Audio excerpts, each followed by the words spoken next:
El Señor esté con vosotros. Lectura del Santo Evangelio según San Juan. En aquel tiempo dijo Jesús a sus discípulos: Como el Padre me ha amado, así os he amado yo. Permaneced en mi amor. Si guardáis mis mandamientos, permaneceréis en mi amor, lo mismo que yo he guardado los mandamientos de mi Padre y permanezco en su amor. Os he hablado de esto para que mi alegría esté en vosotros y vuestra alegría llegue a plenitud. Palabra del Señor.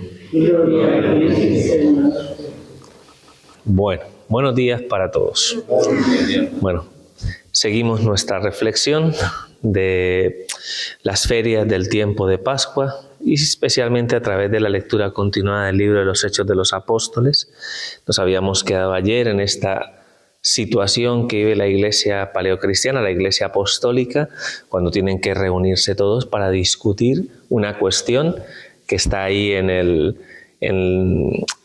trasfondo, ¿no?, de todo lo que ha sido las consecuencias de la actividad apostólica de Pedro y de Pablo. Y es el hecho de cómo los gentiles en algún momento habían abrazado a través de la fe, digamos, el Evangelio de Cristo, y cómo a través de esa adhesión de corazón a Cristo había venido sobre ellos el Espíritu Santo y les había confirmado de alguna manera en esa redención, en esa salvación que Dios ofrece a sus hijos, más allá del contexto, ¿no?, en el que se desarrollaba hasta ese momento la teología de la salvación dentro del contexto del pueblo judío, aquellos que habían recibido la circuncisión y eran de alguna manera parte del pueblo de Israel. La cuestión es, ¿se tienen o no se tienen que circuncidar los gentiles que van abrazando la fe, teniendo en cuenta que la circuncisión era en su momento el signo de pertenencia al pueblo de la alianza, ¿no? ¿De acuerdo? Entonces esa es la reunión que tiene lugar en Jerusalén. Hoy hemos escuchado en el discurso de esta reunión la intervención de Pedro y la intervención de Santiago, y nos deja entrever que también Pablo y Bernabé aportaron también la experiencia que habían tenido en este primer viaje apostólico que hemos concluido, ¿no?, a lo largo de la reflexión de estos días, ¿no? ¿Qué es lo que aporta fundamentalmente Pedro? Desde su experiencia, pues ya sabéis que el libro de los Hechos de los Apóstoles nos ha dejado pues especialmente una anécdota, un acontecimiento que tiene lugar en Cesarea Marítima, ¿no?, cuando Pedro es llamado por parte, ¿no?, del centurión Cornelio, y allí, ¿no?, este centurión, que es un romano, abraza, ¿no?, a través de la fe el mensaje que Pedro en algún momento le transmite. Él y toda su familia se bautiza y se renueva el prodigio de Pentecostés en ese lugar, ¿no? Con lo cual Pedro ya tiene referencia, ¿no?, de que un gentil, ¿no?, o sea, una persona no circuncisa, ¿no?, ha abierto su corazón a Cristo, ha recibido el bautismo y ha recibido la gracia del Espíritu Santo, con lo cual, de algún modo, la obra de la salvación se está cumpliendo sin necesidad de ese signo externo, ¿no? Es un poco el argumento que utiliza, ¿no?, por tanto, Pedro. En la experiencia apostólica nos hemos dado cuenta que cuando le hemos predicado a los gentiles la palabra de Dios, ellos han abrazado la fe. Por tanto, considera Pedro que no es necesario imponer unas cargas, ¿no?, que ni siquiera ellos mismos, ni siquiera el pueblo judío era capaz de cargar. Entonces, pues si de alguna manera el Señor se ha dignado obrar su prodigio de gracia y misericordia, a pesar de que ellos no tenían ese signo externo de la circuncisión, pues ¿quiénes eran ellos para imponerles, ¿no?, ese yugo, ¿no?, o esa carga, ¿no? ¿De acuerdo?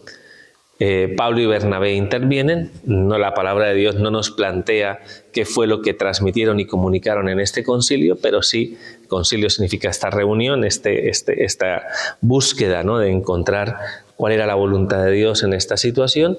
Y Pablo y Bernabé pues van a contar lo que ha acontecido, ¿no?, en su primer viaje apostólico, cómo ellos fueron a las sinagogas de los judíos, cómo predicaron y anunciaron que Cristo era el Mesías, cómo ellos se cerraron y endurecieron el corazón, y cómo los gentiles que a su alrededor iban buscando, ¿no?, en medio de las palabras de Pablo, palabras de consuelo y de esperanza, cómo ellos sí que abrieron su corazón y sí recibieron el Espíritu Santo, recibieron evidentemente el bautismo y no tuvieron necesidad de ser circuncidados, ¿no? ¿De acuerdo?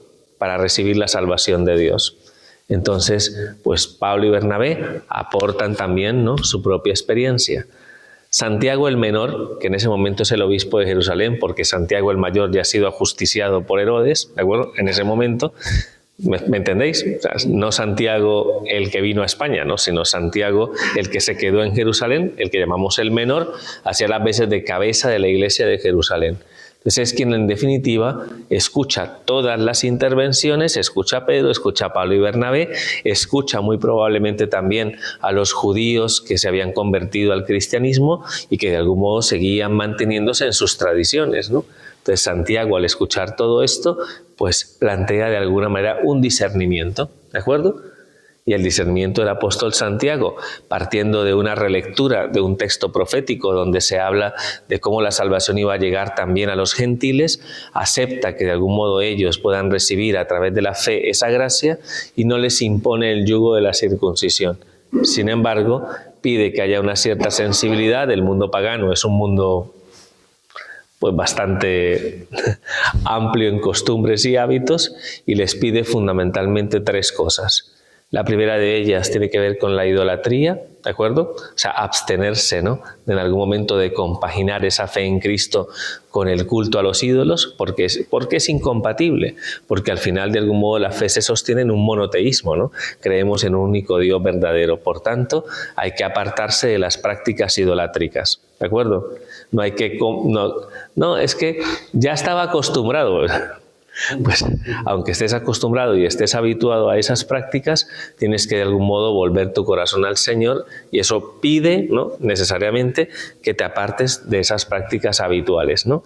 También de algún modo, pues incluso dentro de los cultos idolátricos había culto a la fertilidad, por tanto muchas veces el comportamiento en el aspecto moral, ¿no?, de la vida sexual, ¿no?, pues evidentemente pues en ellos seguramente, digamos, todavía no se había desarrollado claramente, ¿no?, un concepto de castidad, ¿no?, vamos a decirlo así. Entonces él también les propone que de alguna manera se abstengan, ¿no?, digamos, de cometer actos de fornicación, ¿no? De algún modo, ¿no?, pues intenta centrar la atención, ¿no?, en la visión que tiene en ese momento el pueblo judío de lo que conoceríamos ya nosotros, ¿no?, como una visión mucho más ordenada y mucho más centrada dentro de la monogamia. O sea, el hecho de que de algún modo el hombre y la mujer están llamados, ¿no?, de algún modo a construir un proyecto de vida y amor conforme a cómo es el amor de Dios hacia su pueblo, lo cual excluye, pues evidentemente, todo tipo de prácticas, ¿no?, de alguna manera, llamémoslo así, centradas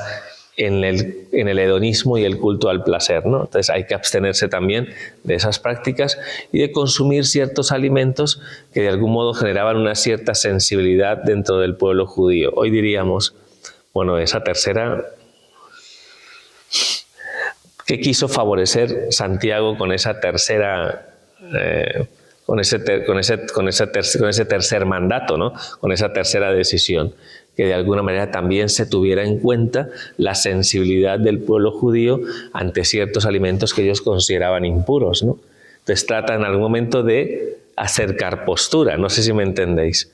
Luego, pues evidentemente ya nosotros que hemos desarrollado, ¿no?, pues 2000 años de cristianismo, pues muy probablemente, ¿no?, pues esta tercera disposición ya de alguna manera no tiene tanto valor, ¿no?, por el mismo hecho de que nosotros de algún modo pues no consideramos que lo impuro provenga, ¿no?, de los animales mismos, ¿no?, que son criaturas de Dios, ¿no? De algún modo, al mismo tiempo, ¿no?, que hay que entender que cuando él dice que se abstengan de la sangre de los animales es por la concepción judía de que la sangre era algo divino y que de alguna manera, ¿no?, pues había que, vamos a decirlo de esta forma, ¿no?, como respetar, ¿no?, lo que era don de Dios, ¿no? ¿De acuerdo? Pero creo que lo hace con el fin también de atender al sufrimiento o a la dificultad que experimentaban los judíos al ver cómo los gentiles de alguna manera, ¿no?, pues consumían estos alimentos sin ningún tipo de escrúpulo, ¿no? ¿De acuerdo? Entonces acerca, ¿no?, un poquito las posiciones para tomar una decisión donde vamos a decirlo de esta forma, ni todo a favor de unos ni todo a favor de otros. No sé si me entendéis, ¿no? Hace de alguna manera como un ejercicio de, digamos, o una postura de un criterio como de puesta en común. ¿De acuerdo? ¿Queda claro esto? Entonces os voy a poner un ejemplo de algo parecido. para que entendáis lo que quiso hacer. En Oriente, o sea, estamos en Occidente, ¿no? En Oriente, pues las comunidades religiosas femeninas, ¿no? O sea, digamos, siempre se identifican por una forma de vestir, que es única, ¿de acuerdo? Es un hábito negro, ¿no? Que todas las que son religiosas en el contexto, ¿no?, social, ¿no?, en la experiencia de vida, todos se identifican a esas como religiosas entregadas a Dios, ¿de acuerdo? Hay una comunidad argentina que yo conozco, cuyo hábito es azul y gris, se llama la Comunidad del Verbo Encarnado. Aquí no está cerca, así que bueno, sé que hay alguna comunidad por Zaragoza, en fin, bueno, aquí en España digo yo, ¿no? Es una comunidad masculina y femenina. Pues estas hermanas fundaron una congregación, no recuerdo en cuál país de Oriente, no sé si fue en Ucrania, si fue en Rusia, no me acuerdo en cuál de estos países, ¿no? Entonces el obispo católico les pidió a las hermanas que usaran un hábito conforme a la tradición que existía en ese lugar. Por tanto, les pide que no usen su hábito normal de color azul y gris, sino que usen un hábito negro, para que de alguna manera en su labor, ¿no?, en su misión apostólica, no generaran un conflicto frente a la concepción que en ese momento existía de la vida religiosa. ¿Me entendéis? Entonces, a lo mejor ahí la superioridad se ha podido entercar. Yo quiero mi hábito, y eso no tiene nada que ver y con la forma de vestir. El hábito no hace al monje. Bueno, no pudo haber discutido esa realidad, pero hay que acercarse a la cultura, no hay que de alguna manera imponer a la cultura algo que en algún determinado momento necesita, digamos, un punto de contacto. No sé si me entendéis. Si de alguna manera el cristianismo, en Jerusalén especialmente, tenía que circunscribirse dentro, evidentemente, de la maduración, ¿no?, de lo que el pueblo judío en ese momento entendía como ajustable a sus tradiciones, pues evidentemente eso tenía que darse a través de una transición. No podía simplemente imponerse, porque de lo contrario, pues para muchos judíos esa realidad hubiera sido, pues, escandalosa. No sé si me entendéis. Entonces también hay que tener sabiduría para intentar de alguna manera, repito, llegar a un acuerdo, ¿no? Por tanto, lo que es conforme a Dios, de alguna manera, no siempre radica en darle la razón a alguien y quitársela a alguien, ¿no? ¿Me explico? O tomar partida, ¿no? El Espíritu Santo siempre quiere dar una respuesta en la que de alguna manera el corazón de los hombres experimenten, ¿no?, como una llamada a la auténtica y verdadera comunión. ¿De acuerdo? Entonces, todos tenemos que ceder un poquito. ¿De acuerdo? Es cuando me piden a mí mediación, ¿no? A veces me piden mediación para trabajar, ¿no?, en medio de situaciones conflictivas, y a veces en esas situaciones conflictivas viene una persona que pretende que la mediación es que yo le diga todo sí a esta persona. No sé si me entendéis, ¿no? Entonces, no puede ser así, ¿no? O sea, si hacemos mediación, todos tenemos que aportar nuestro granito de arena, tenemos que ser sensibles ante las realidades del otro. Podemos tener esa sensibilidad y no obstante, de algún modo, ante esa sensibilidad vemos a un Santiago firme y resoluto a la hora, ¿no?, de plantear que la circuncisión no era necesaria para los gentiles, ¿no? ¿Me explico? O sea, que se sensibiliza, ¿no?, se sensibiliza ante la tradición judía, pero no impone esa norma a los gentiles, ¿de acuerdo? Ni para ti ni para mí. No sé si me entiendes. Ni para ti ni para mí. Lo que quiera Dios, y Dios siempre quiere conciliar, ¿de acuerdo? De tal forma que eso tampoco se puede confundir en vamos a contentar a todo el mundo. Es imposible contentar a todo el mundo. Y muchas decisiones pueden escocer, ¿no? Cuando en algún momento la Iglesia tiene que posicionarse y tiene que de algún modo abrirse a la acción de la gracia para saber qué decisiones hay que tomar. ¿Me explico? Entonces, contentar a todo el mundo no es un buen negocio, en cierto modo, porque no se puede, ¿no? Si en algún momento queremos que se manifieste la voluntad de Dios en algo, pues evidentemente hay que aceptar que las personas sufran las consecuencias de la firmeza propia que entraña, ¿no?, el hecho de hacer la voluntad de Dios y seguir lo que plantea el Evangelio, ¿no? ¿De acuerdo? Siempre con sensibilidad, ¿no? Con sensibilidad. ¿De acuerdo? Para que las posturas no sean posturas radicales, ¿no?, sino posturas que de algún modo muestren la suavidad con la que de alguna manera trabaja la gracia, la sabiduría, la prudencia y todo lo que de algún modo es conforme a Dios. ¿De acuerdo? Queda más o menos claro, ¿no? Entonces, bueno, lo digo sobre todo para que cuando en algún momento tengáis que plantear soluciones a conflictos, ¿de acuerdo? Siempre penséis en el Concilio de Jerusalén, ¿de acuerdo? Busquemos un punto, ¿no?, donde podamos, ¿no?, dialogar, ¿no? Un punto equidistante donde en algún momento yo ceda un poquito, tú cedas un poquito y podamos intentar resolver las cosas, ¿no? ¿De acuerdo? Así que bueno, ¿me entendéis? ¿Ya? Bueno, así que mucho ánimo. Padre, pero mi mujer siempre quiere tener la razón. Yo, bueno, ¿qué vamos a hacer? Pues si eso es... Pepe, mira, madre mía, cómo sabe el padre esto, ¿eh? Pues bueno, pues nada, ¿me entendéis lo que quiere decir, no? Pues vamos a pedir esa gracia especial para que veamos cómo realmente actúa el Espíritu Santo en la vida de la Iglesia y cómo debe actuar en nuestra propia vida personal. ¿De acuerdo? El Evangelio, terminada la reflexión que el Señor hace en Juan 15, en la parábola de la vid y los sarmientos, hemos hablado en el día de ayer de cómo es necesario permanecer unidos a la vid, ¿no? ¿De acuerdo? Para que a través de la vid nos venga la vid es el tronco, ¿no? Para que a través de la vid nos venga la savia y a través de esa savia, que es el Espíritu Santo, nosotros que somos los racimos podamos producir, nosotros somos los sarmientos, que podamos producir racimos que den fruto abundante, ¿no? De eso se trata. Desde ahí empieza hoy la reflexión, ¿no? ¿De acuerdo? Después de esa imagen dice: como el Padre me ha amado, así os he amado yo, permaneced en mi amor. ¿De acuerdo? Permaneced en mi amor. Establece, ¿no?, de qué manera se hace ese vínculo, ¿no?, de acuerdo, con Cristo, ¿no? El vínculo con Cristo se da en razón, evidentemente, del amor, ¿no? Un amor que se manifiesta porque Dios nos ha amado primero, ¿no?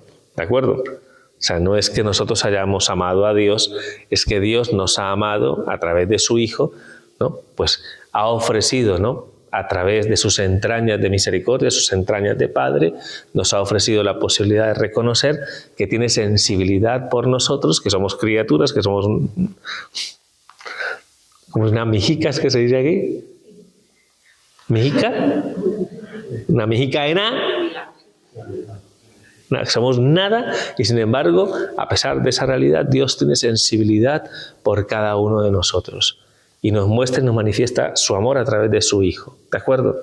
En correspondencia a ese amor, digamos, nosotros de alguna manera, ¿no?, pues nos dejamos, ¿no?, como amar por el Señor, para que Él mismo en nosotros nos ayude, ¿no?, a poder corresponder al amor de Dios. Por eso necesitamos permanecer unidos a Cristo, ¿no?, que es lo que vivimos siempre cuando de alguna manera estamos ligados a Él a través de la gracia, ¿no?, a través de los sacramentos, a través de la palabra, ¿no?, a través de todo lo que nos vincula y hace que de algún modo la vida de Cristo se manifieste en nosotros, ¿de acuerdo? Si cumplís mis mandamientos, permaneceréis en mi amor, lo mismo que yo he guardado los mandamientos de mi Padre y permanezco en su amor, ¿de acuerdo? Entonces ahí ya nos hemos dado cuenta que aquí de algún modo corresponde a cada uno de nosotros asumir una tarea, y es que de alguna manera hay que, digamos, obedecer, ¿no?, que hay que de alguna manera asumir el escuchar a Dios y el de algún modo llevar a cabo el cumplimiento de su voluntad en nuestra vida. No se trata de que nosotros hagamos un discernimiento y le pidamos consejo al Señor, escuchemos lo que nos dice el Señor y digamos, bueno, gracias Señor, y luego hagamos lo que nos dé la regalada gana, ¿no? No sé si me entendéis, ¿no? O sea, en cierto modo hay que dejarse interpelar por lo que el Señor te dice, porque el Señor sabe y conoce lo que necesita tu corazón, así como Cristo obedeció hasta la muerte y muerte de cruz. Nosotros también de algún modo tenemos que obedecer a esa llamada al amor, una llamada que en cierto modo nos purifica y nos saca de nosotros mismos, ¿no? Por tanto, ¿no?, la vivencia del amor, siempre vamos a insistir, está enmarcada dentro de un proceso de purificación interior donde tienes que aprender a morir a ti mismo para poder de algún modo ensanchar tu corazón y aprender a amar conforme a lo que el Señor nos transmite a través de su palabra, ¿no? ¿De acuerdo? Entonces, si somos dóciles a la acción de ese amor, viene la consecuencia. Os he dicho esto para que mi alegría esté en vosotros y vuestra alegría llegue a plenitud. Si queremos vivir amargados toda la vida, haz tu voluntad. Haz lo que tú quieras. No escuches al Señor y garantizas, conforme a lo que hemos escuchado en la palabra, que vas a vivir amargado y triste toda tu vida. Entonces quieres de alguna manera, ¿no?, digamos, aprovechar todo este tesoro de gracia. Quieres de alguna manera vivir en la verdadera alegría de los hijos de Dios. Quieres vivir en la plenitud de los hijos de Dios. Escucha al Señor y cumple lo que el Señor te pide. Y el Señor lo que te pide es que asumas esa responsabilidad de acoger la invitación a amar como Cristo nos ha amado, que ese es su mandamiento, ¿no? Y para eso tenemos que fijarnos siempre en la vida de Cristo, que va a ser para nosotros como la referencia fundamental de cómo debemos entender la vida. ¿De acuerdo? Entonces, por tanto, cada circunstancia porque si dijéramos aquí, es que el Señor nos ha dicho amados los unos a los otros, como, sí, yo te quiero, pues sí, pues puede parecer, ¿no?, que de alguna manera estamos cumpliendo con el Evangelio, ¿no? Porque somos gente muy maja y muy buena, pero no estamos hablando de eso. ¿Me explico? O sea, estamos hablando de algo que es mucho más exigente en sí mismo. El amor en Cristo no es un sentimiento en sí. El amor en Cristo no es vida social, ¿no? No sé si me entendéis. Sí, es que nos amamos mucho porque nos tomamos unas cañas. O sea, pues, el amor es mucho más que eso, ¿no? O sea, el amor plantea fundamentalmente la entrega de tu propia vida a los demás, ¿no? ¿Me explico? Y eso tiene una exigencia muy grande donde estás llamado ciertamente, ¿no?, pues de algún modo a ofrecer tu vida. Y el principal obstáculo para que puedas ofrecer tu vida eres tú mismo. Y por eso el Señor de algún modo te lleva a través de la lógica de la gracia y a través del don de Dios, a través del Espíritu Santo, te lleva de alguna manera a un proceso de purificación, ¿no? Porque tú no vas a morir a ti mismo porque sí. O sea, tú no haces un juicio y dices, mira este amor propio que tengo, no me conviene, me lo voy a quitar. Nadie hace este juicio. Todos de alguna manera, cuando de alguna manera inconscientemente, muy probablemente, yo jamás cuestiono la rectitud y el querer hacer la voluntad de Dios, en el sentido de decir, el que cada quien en este momento, y sobre todo aquí, que venga a misa de 7, pues yo creo que pues querrá hacer la voluntad de Dios, ¿no? Pues, me imagino, ¿no?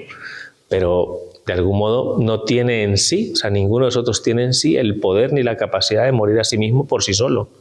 ¿Me explico? Porque lo contrario, esto sería, digamos, un trabajo de autogestión. Entonces, ¿qué es lo que nos pide el Señor? Pues que la misma vida vaya enmarcando en nosotros pues todas esas exigencias que nos llevan realmente a dilatar el corazón para que aprendamos a amar como Cristo ama, entregando la vida, ¿no? Y de algún modo siendo conscientes, ¿no?, que en esa entrega pues evidentemente vamos a vivir, ¿no?, como un proceso de purificación que tiene de alguna manera una finalidad, y es que tu corazón se ensanche y alcances una plenitud que tú mismo no te puedes ofrecer. ¿De acuerdo? Que es lo que el Señor te confiere cuando en algún momento te dejas llevar y te dejas conducir por su amor. ¿Vale? Así que de ninguna manera penséis que si decimos amaos los unos a los otros, ¿de acuerdo?, pues todo eso de alguna manera se concrete en tu vida amando a los que te caen bien. Haciendo lo que de algún modo te agrada, ¿no?, lo que es más favorable para ti. Pues bendita lógica, ¿no? ¿Me explico? Porque vas a quedarte con una cierta conformidad malsana. ¿Y sabéis por qué es una conformidad malsana? Porque cuando vengan los verdaderos retos de caridad, que se te van a presentar delante de los ojos, muy probablemente, ¿me explico? Porque los vas a tener que asumir. Normalmente, si te has acostumbrado solo a amar a los que te aman, lo vas a sufrir muchísimo, ¿no? ¿De acuerdo? Si solamente de algún modo aceptas la voluntad de Dios cuando te es favorable, cuando te sea desfavorable vas a brincar, ¿no?, como cuando le echas sal a una babosa, ¿no? ¿Me explico? Y vas a sufrir. Entonces no es más consecuente que desde el principio tengamos claro que lo que realmente el Señor quiere trabajar en nosotros tiene que ver con la docilidad a su santa voluntad en aquellas cosas donde realmente la caridad se pone a prueba, donde de algún modo estamos llamados a morir a nosotros mismos. Así que no nos tomemos estos textos y estas enseñanzas, que no nos las tomemos como muy así como... ¿Me explico? Como muy así deportivamente, ¿no? sino que son el testamento espiritual de Cristo en la celebración de la última cena. Pensad lo importante que eran estas palabras, ¿no? Son las que dirige a los apóstoles justo antes de entregar su vida en la cruz, ¿no? ¿De acuerdo? Entonces tenemos que ser ante eso como muy permeables, ¿no?, a lo que el Señor quiera trabajar en nosotros, ¿de acuerdo? Así que vamos a pedirle esa gracia para que reflexionando y interiorizando, ¿no?, en el contenido de la palabra de Dios, procuremos ante todo, ¿no?, pues dejarnos trabajar y dejarnos purificar por el Señor para que nuestra alegría sea plena y nuestra alegría de algún modo, ¿no?, pues sea auténtica, ¿no?, que abarque todos los acontecimientos de nuestra vida, ¿no?, como es normalmente un amor incondicional, ¿no? Y os lo recuerdo, ¿no? Os lo recuerdo, ¿no? Porque cuando hablamos de amor incondicional, decimos nosotros, sobre todo en los matrimonios se suele decir, en las alegrías y en las tristezas, ¿no?, en la salud y en la enfermedad, ¿no? ¿Recordáis esto? Claro, pues si alguien se pusiera a reflexionar, en las alegrías, sí, pero en las penas, en la salud, sí, y en la enfermedad, también. ¿Me explico? Incondicionalidad es, de algún modo, ser consciente de que el amor abarca todos los aspectos de nuestra vida. ¿Y dónde la caridad crece más? En lo que es adverso. Muy bien. En lo que es adverso, en lo que te pule. Ahí es donde la caridad realmente crece más. Así que vamos a pedir al Señor esa gracia. ¿De acuerdo? Muy bien. Continuamos la celebración de la Eucaristía y le pedimos al Señor que nos ayude en todos aquellos aspectos donde tenemos que aprender de alguna manera, ¿no?, pues a dilatar y a abrir el corazón. ¿De acuerdo? Gloria al Padre, al Hijo y al Espíritu Santo.